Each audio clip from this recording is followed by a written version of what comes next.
আমি সর্বশেষ শিক্ষা উপদেষ্টাকে বলতে চাই, আপনি শিক্ষক ছিলেন, সুতরাং এই শিক্ষকদের সমস্যা সম্পর্কে আপনার জানার কথা।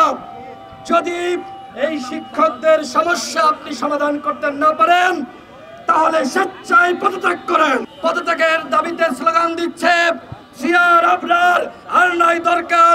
এটি আপনার জন্য লজ্জার, সরকারের জন্য লজ্জার, আমাদের জন্য লজ্জার।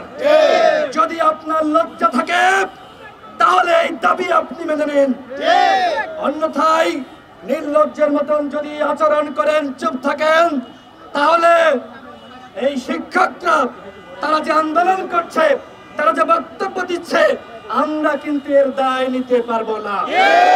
শিক্ষকরা আপনাকে শ্রদ্ধা জানিয়ে আপনার কাছে স্মারকলিপি দিয়েছে। আপনার সরকার বলেছিল দাবি মেনে নিবে, যমুনা ঘেরাও করতে নিষেধ করেছে, সচিবালয় ঘেরাও করতে নিষেধ করেছে, আপনাদের কথার উপর তারা আস্থা রেখেছে, কিন্তু তাদের দাবির উপরে আপনাদের কেন আস্থা নাই? আগামী 24 ঘন্টার মধ্যে শিক্ষকদের দাবি আপনাদের মানতে হবে। শিক্ষক সমাজ রাজপথে রয়েছে, তারা কষ্ট করছে, সাংবাদিকরাও কষ্ট করছে, আমরাও চিন্তিত রয়েছে। সুতরাং তাদের এই সামান্য দাবি, এই দাবি মানতে হবে এবং শিক্ষকদেরকে পর্যাপ্ত সুযোগ সুবিধা দিতে হবে।